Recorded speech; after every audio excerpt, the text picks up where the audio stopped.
এরকম একটি কনভেনশন, শিক্ষক অশিক্ষক ছাত্র সবাইকে সকলকে নিয়ে। তোমরা তো জানো আমি কেন ছেড়েছি, ভাব ছেড়ে বেঁচেছি। আমার তো যাওয়াই সেটাও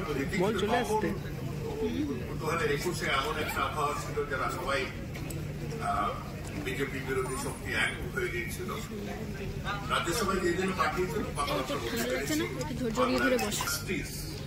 এর একটু প্রথমে এই কেসটি সিবিআই হাতে দেওয়া হয়েছে এবং সুপ্রিম কোর্ট তারা এটাকে মনিটর করেছে, খুব ভালো। এখন এইখানে কেসটির একটি পর্যায়ে যাবেই যাবে। এখন যেভাবে সুপ্রিম কোর্ট তারও যেভাবে বড় ভাষায় কথা বলেছে, আমার মনে হয় না কারোর বুকের পাটা থাকবে এদের। তাও যদি কি বললো ইচ্ছা থাকে, সেই ইচ্ছা তারা করে উঠতে পারবে না, তারা করতে পারবে না। যে হঠাৎ করে যে তথ্য আসছে তাতে একটা সাক্ষ্য প্রমাণ লোপের জায়গা দেখা যাচ্ছে। আপনারা আরুষি মামলাটা জানেন যে আরুষি মামলার কোনোদিন কোনো কিনারা হয়নি, কখনো অন্য কেউ দোষী, কখনো তার পরিবার দোষী, এইভাবে একটা চলেছে এবং পুলিশ প্রথমে একরকম বলেছে, তারপর আরেক রকম বলেছে, তারপর আরেক রকম বলেছে এবং সেটা কখনোই আর কিনারা হয়নি। তার জন্য বই লেখা হয়েছে, তার জন্য মামলা হয়েছে।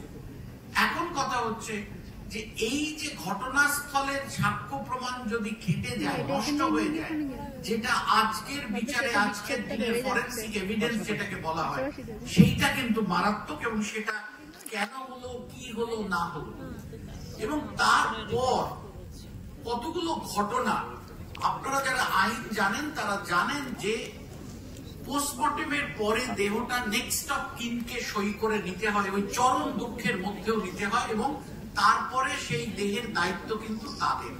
সেখানে কেন তৎপরতা? এবং শ্মশান ঘাটে গিয়ে সেখানে যিনি ইনফরমেন্ট হিসেবে লেখেন সেটা আপনারা জানেন যে সবসময় বাড়ির এখন নেক্সট অফ কিনকেই করতে হয়, নিয়ারেস্ট কে। এই জায়গাগুলো দ্রুততা, এই সময়, এটা হয়তো পরে একটা বিরাট আন্দোলন হয়ে যেতে পারে বা ততক্ষণে শুরু হয়ে গেছে, এর জন্য এই তৎপরতা, এই জায়গাটাও কিন্তু আমাদের একটা সংশয়ের জায়গা রয়েছে। এখানেও কতটা আলোকপাত হবে সেটাও বোধহয় আমাদের বলা দরকার।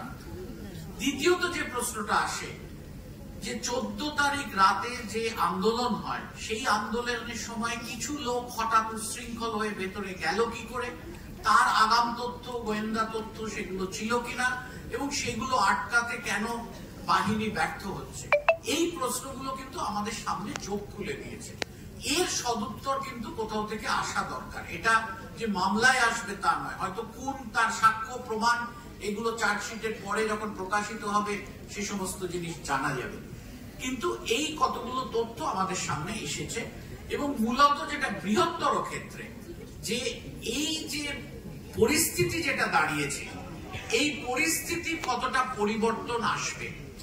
দেখুন, যে আন্দোলন হলো, যে আন্দোলনে যেটা আমরা সকলেই দেখতে পাচ্ছি যে যার যতটা বয়স তারা সংস্কার, এই আন্দোলন কতটা সংস্কার আনতে পারবে, বা জন আন্দোলন বলুন, চিকিৎসকদের আন্দোলন বলুন, মূলত কারণটা হচ্ছে যিনি চলে গেছেন তিনি কিন্তু ফিরবেন না। দোষীদের শাস্তি, কে দোষী, কতটা দোষী, একজন না বেশি, এবং সেই দোষীর শাস্তিতেই কি শেষ হয়ে যাবে তা নয়। এই যে একজনের মৃত্যু দিয়ে গোটা ব্যবস্থাটাকে যে নাড়া দেওয়া হল, নাড়া পড়লো, সেইটা নাড়ানাড়িতে কতটা সেটা সংস্কারের মধ্যে দিয়ে যাবে, এটাই বোধহয় আমাদের ভবিষ্যতের দিকে তাকিয়ে থাকা, যে সত্যি কতটা ইতিবাচক পরিবর্তন আসবে, স্বচ্ছতা আসবে, দায়বদ্ধতা আসবে, একটা পরিষ্কার পরিচ্ছন্ন ব্যবস্থা আসবে, সে যেটা গণতান্ত্রিক দেশে একজন নাগরিক সেটা প্রত্যাশা করে। যেটা যারা দেবেন তাদের দিক থেকেও কতটা আসবে সামগ্রিকভাবে, এবং যারা ওই পরিষেবাটা দিচ্ছেন সবকিছুতে ব্যবস্থাটা স্বচ্ছ, ইতিবাচক, নাগরিকদের কাছাকাছি, যেটা ওয়েলফেয়ার স্টেটের, ডেমোক্রেটিক স্টেটের দেওয়ার কথা, সেই দিকে কতটা এগোবে। রাজনৈতিকভাবে কি পরিবর্তন হবে না হবে আমি এই মুহূর্তে সেটার দিকে যাওয়াটার এখানে কথা নয়, কিন্তু আমি এখানে অনেক বক্তা আছেন, বেশি কথা বলার কিছু নেই। পরিশেষে আবারও এই প্রেসিডেন্সি কলেজ এবং বিশ্ববিদ্যালয় তার ছাত্র, শিক্ষক, শিক্ষাকর্মীদের প্রতি নতমস্তকে শ্রদ্ধা জানাবো যে এই আন্দোলনের ইতিহাসে তৈরি। আমার ব্যক্তিগতভাবে কখনো এখানে পড়ার সুযোগ হয়নি, কিন্তু আমার পারিবারিক সূত্রে আমার মা এখানে বিজ্ঞানের যখন স্নাতকের মহিলাদের যে প্রথম বছর শুরু হয়, আমার মা তার ছাত্রী ছিলেন। ফলে আমার একটা ব্যক্তিগত অন্য স্মৃতি আছে, ব্যক্তিগতভাবে আসা যাওয়ার স্মৃতি আছে। কিন্তু এর যে স্বাধীনতার আগে থেকে এই শিক্ষায়তনের যে প্রতিবাদী পদক্ষেপ, সেই পদক্ষেপের অনুসারী হিসেবে আপনারা সমাজে এই চিন্তার জন্য আপনারা এতজন এসেছেন, এটা ভাবছেন, এটা দাবি করছি সকলে যে একটা সুস্থ পরিবেশ আসুক, এটাই বোধহয় এই ঘটনাটা আমাদের মধ্যে সঞ্চারিত করলো। বাকি ফল কতটা হবে সেটা সময় জবাব দেবে।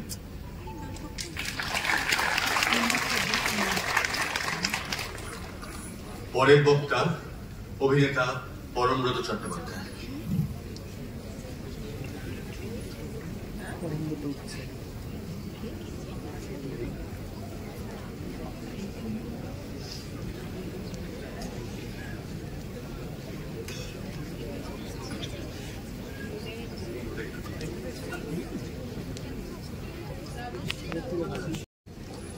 আমাকে এখানে এই কনভেনশনে আমন্ত্রণ জানানোর জন্য আমি যারা জানিয়েছেন তাদেরকে ধন্যবাদ জানাই। দীর্ঘায়িত করবো না বক্তব্য, অনেক মানুষ তারা কথা বলতে আজকে এখানে ইচ্ছুক হিসেবে এসেছেন। আমি আমার যেটুকু বলার ছিল, আসলে আমি কিছু প্রস্তুত করে আসিনি। কি বলবো, এত কিছু বলার যে আলাদা করে কোনো প্রস্তুতি নিয়ে আমি আসতে পারিনি। যেটুকু বা একটা মাথার মধ্যে ভাবনা ছিল, মিস্টার সরকার প্রারম্ভিক ভাষণেই, প্রারম্ভিক কথাতেই তা আর্ধেক বলে দিয়েছে। তার ফলে আমি আরো বিপাকে পড়েছি। কি বলবো, 9ই অগস্ট ওই ঘটনাটি ঘটার পর থেকে গত 1 মাসেরও বেশি সময় ধরে যে আন্দোলন, যে প্রতিবাদ আমরা রাস্তায়, কলকাতা তথা রাজ্য তথা বিভিন্ন প্রান্তে আমরা দেখেছি। আমি আপাতত আমাদের রাজ্য বা শহরের কথাই বলবো।